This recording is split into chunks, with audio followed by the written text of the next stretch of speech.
We all knew it was coming. We all knew the next hero was going to be Nightcrawler. It was just a matter of when they were going to announce it. Now, obviously, the next one is the important one. If you're on Team Mystique or Team Magneto, let me know in the comments. I know it's gonna be Magneto, but I still want Mystique. I still think it'll be before. But that's all right. We're not talking about that today. Today, we are going to be talking about Nightcrawler. I actually have not read the whole announcement yet, so I'm going to read it through with you all, kind of go through things, give super hot takes. Maybe good, maybe not. I don't know. But yeah, so let's go check out the announcement page for Nightcrawler. Before we do, like, subscribe, turn notifications. You know what the things are. Just go do them. I appreciate it. All right, here we go. Rapid teleportation. We kind of knew they were going to do something along these lines with it.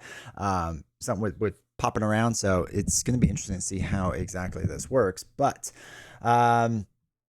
stun. Oh, I'm sorry. I can't even read the first sentence. Shunned for his demonic appearance, Kurt Wagner, mutant heritage, and gentle heart earned him a family in the X-Men. Now he uses his teleportation power and adventurous spirit to thwart injustice as the incredible Nightcrawler. So the highly anticipated hero bamps his way into battle with this expansion pack, which introduces Nightcrawler as a new playable hero alongside his 15 signature cards. All right, that's important to know. With a pre-built protection deck, which we all kind of guessed was going to be protection, so that does make sense. To play from the get-go, you'll be able to teleport yourself and your allies to safety from the moment you open the box, with his signature BAMF upgrade allowing him to perform incredible feats. Nightcrawler is a blast to play and a great asset to any team. This hero pack includes a bonus modular encounter set featuring the Crazy Gang. All right, so as a mutant and a member of the X-Men, Kurt Wagner is known for many things. However, his most iconic feature is his power of teleportation, which serves as a key element in his playstyle hero. So let's look at Kurt. 3 recovery, 6 hand size, 9 hit points. So dropping the hit points back down, which kind of makes sense. All right, so in action, search your deck for a copy of BAMF and add it to your hand, limit once per round. All right. We don't know how many BAMFs there are yet. I don't know if there's going to be multiple or just 1 or 2, whatever, but it's interesting. But it's nice that it's not a setup. It's just like a straight action, so you can get it right away or anytime you flip down, so that's cool to see. In his alter ego form, Kurt can search for a copy of BAMF. All right, let's look at what this card is. A 0-cost upgrade attached to an enemy, max 1 per enemy. It's the 5th out of 15. So there's got to be multiple copies, right? I haven't read through it yet, but I assume there's got to be like 2 or 3. When attached enemy attacks, discard this card, declare Nightcrawler as a defender without exhausting him. Okay. All right. So upgrade and add it to its hand. In its most basic form, this upgrade can now allow Nightcrawler, let's see his stat line, a 2-1-3 stat line. So he's got 3 defense, which is really nice. 5 hand size, 9 hit points. Spend 1 resource of any type to return a copy of BAMF from your discard pile to your hand. All right. So basically, we use this, attach enemy disc. All right. So then you would discard this. He would pop in, you defend for 3 without actually exhausting, and then you can use any resource of any type to get that card back into your hand. So essentially, you spend 1 to get back in your hand, but then attach it for free. Okay. To declare against the enemy without attacking. This is already pretty handy, especially with the combined with Nightcrawler's rapid teleportation ability, which allows him to retrieve a copy of BAMF from his discard pile to use again. However, Nightcrawler's true power lies within his events, which will let you utilize the BAMF upgrade for powerful kicker effects. Okay, let's go. For example, you can discard BAMF from your hand to scout ahead. 1 cost event, okay. Superpower thwart, hero action thwart, remove 3 threat from a scheme. 1 for 3 is actually pretty good. You may discard a copy of BAMF from your hand to remove 3 threat from another scheme. So that's interesting. You can do it from 2 different schemes. I assume with the wording, we'd have to double check the rules, that you couldn't remove 6 from 1 threat. It would have to be 2 different threats, because since it does specify another scheme. So 2 schemes at once, I even say it right there. Alternatively, you could discard 1 to port away. So it's a 0-cost event. It's really cheap. Discard a copy of BAMF from your hand, change forms, and ready your identity. Okay. Interesting. So you could exhaust an alter ego, use this action to discard BAMF from your hand, pop back up to hero, right? So you could be hero, drop down their alter ego, exhaust to heal, use port away to throw away BAMF, which is getting rid of 2 cards from your hand, change your form back to hero, ready up, so now Kurt's upright, and then use a hero to get Bamf back into your hand, or I'm sorry, use a resource to get Bamf back into your hand to attach it to an enemy. It's kind of like using a lot of resources. I mean, that's like using 3 cards, so half your hand right there, at least half your hand, to just basically flip down, heal, and pop back up. But it's an option for sure. Allowing you to rapidly change forms and ready Nightcrawler for further action. If you already attach a copy of Bamf to an enemy, you can utilize Tally Ho. So this is a defense event, 1 cost event. These are cheap. All right, everything is straight up cheap with him, which is crazy. Which is like the exact opposite. So we just started playing Iceman. Everything's so expensive. This is very cheap. After Bamf makes Nightcrawler the defender of an attack, return the copy of Bamf to your hand. Deal 3 damage to the attacking enemy. Okay, that's solid. It's nice to do a little bit of damage here. But to get Bamf back into your hand for free is really nice because you're not spending that resource. I mean, I guess you're spending it really with the card and 1 effective resource, but still. If you already attach a copy of Bamf to an enemy, oh, no, we just read that. To defend, deal a bit of damage and regain the Bamf all in one go. If you get Bamf attached to multiple enemies, all right, so there has to be several of them, right? So if it's attached to multiple enemies, you can wallop them with Port and Punch. All right, what's that? 2 cost event, attacks superpower, deal 3 damage to an enemy, deal 3 damage to each enemy with Bamf attached. So assuming there's many of them, if you had a bunch of Bamfs on things, I mean, this could do like 3, 3, 3, 3, or deal 3 damage to an enemy, and then that same enemy has Bamf attacked, you could do 3 again. So that's 2 for 6, which is really good. So, all right. And when you're ready to deal the finishing blow, teleport drop from the skyline, call it a day. 2 cost for... Really? 2 cost event, teleport drop, attack superpower, discard a copy of Bamf from an enemy. So it has to have Bamf attached, which fine. Deal 8 damage to that enemy and stun it. 2 for 8 and stun? That's wild. That's really strong. I mean, I get that you have to have Bamf on the enemy, but maybe that's where the cost is coming from, because in order to get it back, I mean, I don't know. That's really strong. Especially that wait, let me go back. Has everything been superpower? It has been. Is it? Okay, hold on. So we always like to look at the numbers for fun, right?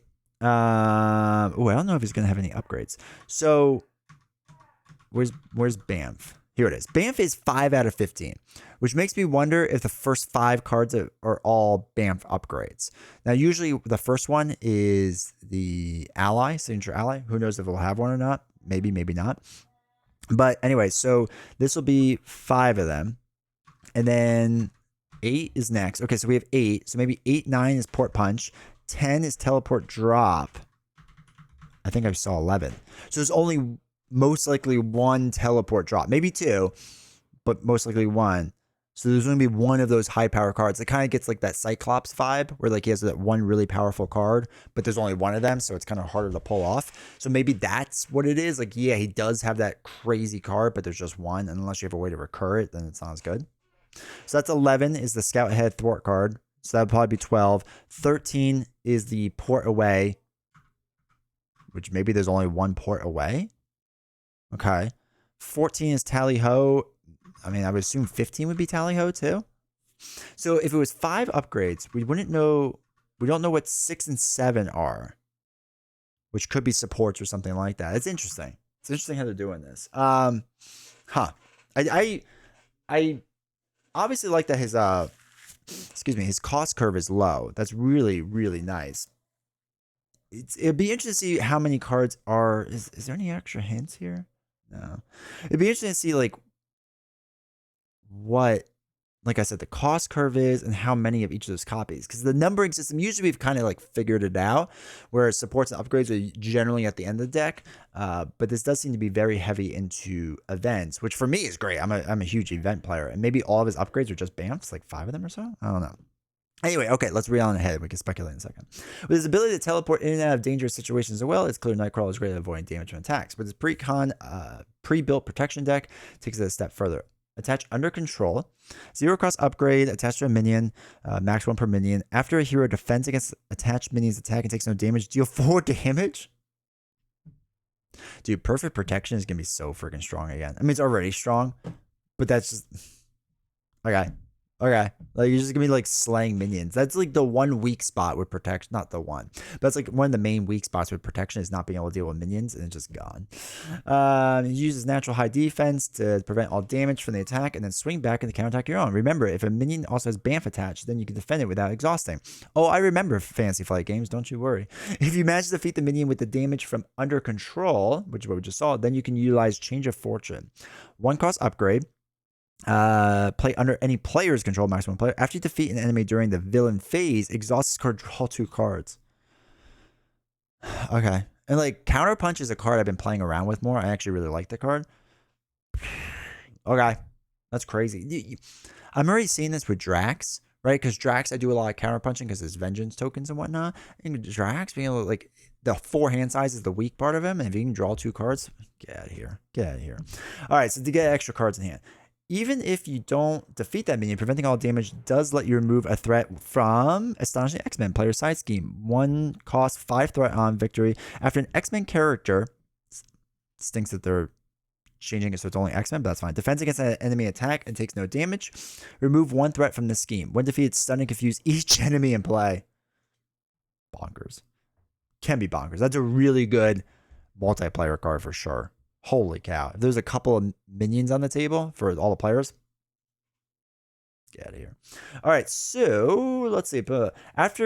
As for your allies, since you won't be taking much damage from them, you probably won't mind if Rogue, 4 cost protection support, 2/3 stat line action, deal 1 damage to another friendly character. Until the end of the round, Rogue gains each trait from that, or each of that character's trait, and adds that character's printed thwart and attack to her matching powers. Okay, that could be good. That could be good. Drains your hit points as a boost for attack and thwart. Alternatively, you could let Gambit, who, okay, I like this.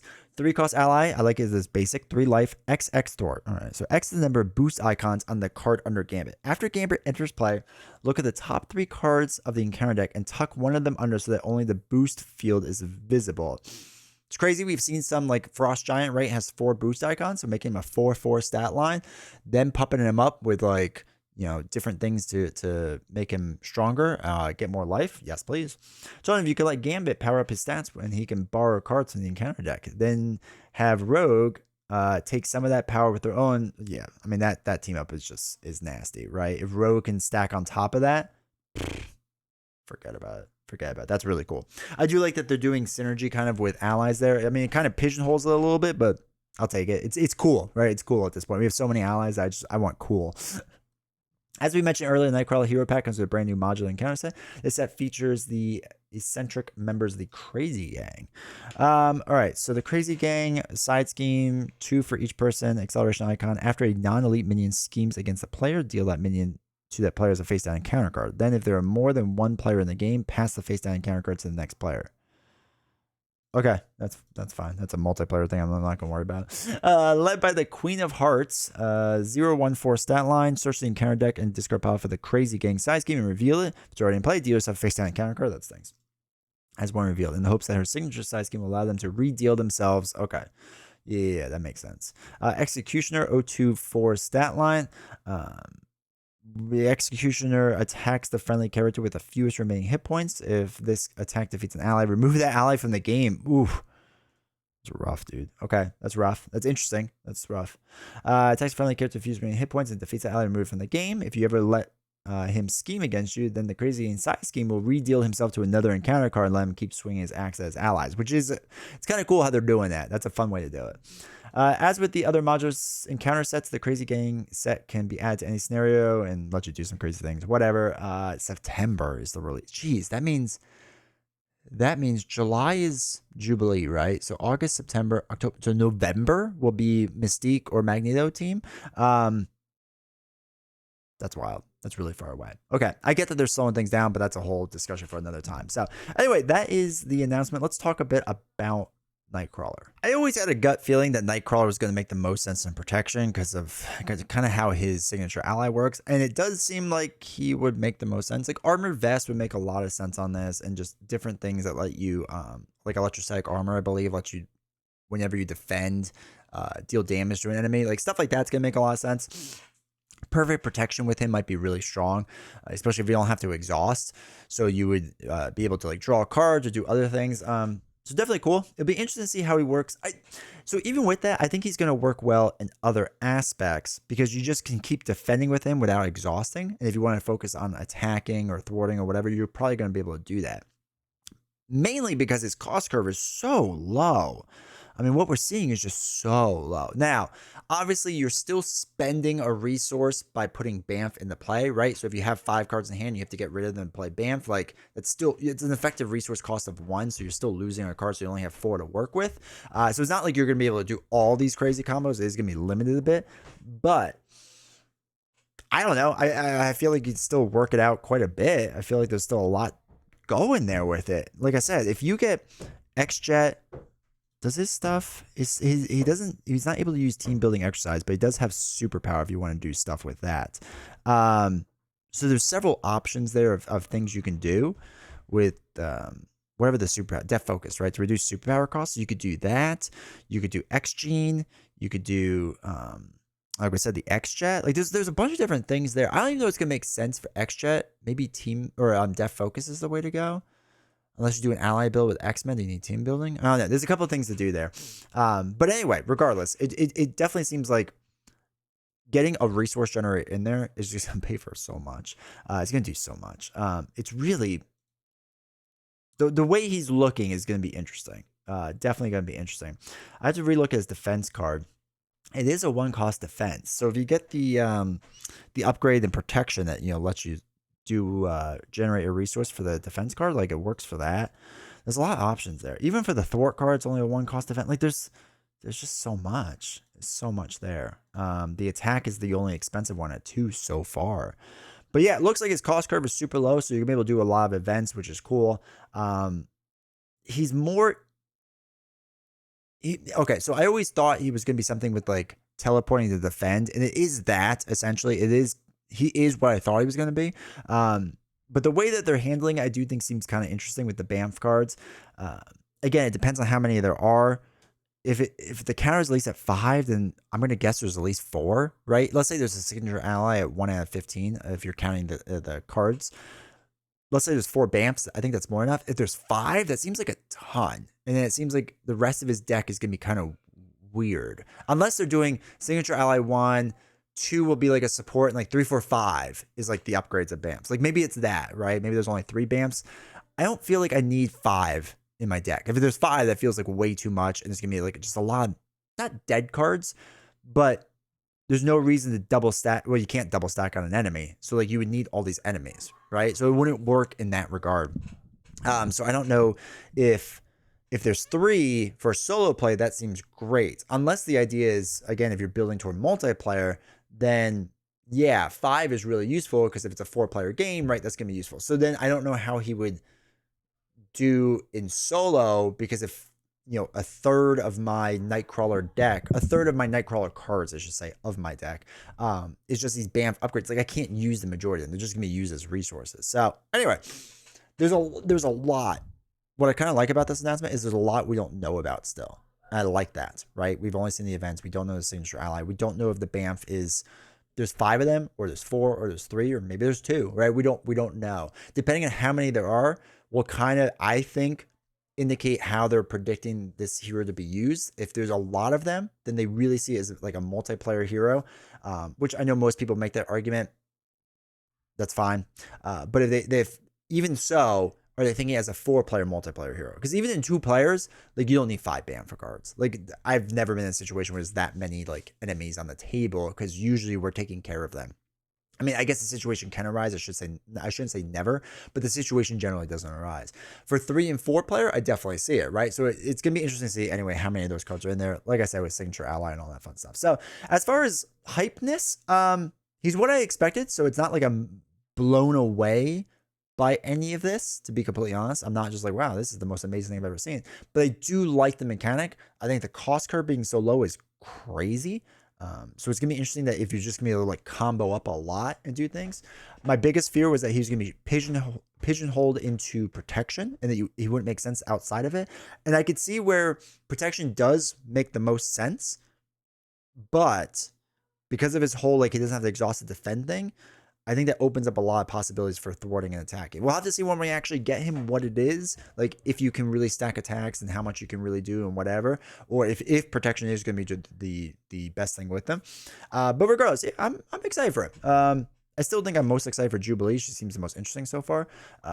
But I like this. I think this is fine. I think there's still a lot of question marks, but I like that there's question marks, right? It gives us just enough of a perfect teaser for us to discuss this down in the comments. So let me know your thoughts down in the comments. I appreciate it. Like I said, like, subscribe, all that fun stuff, and I will see you all next time.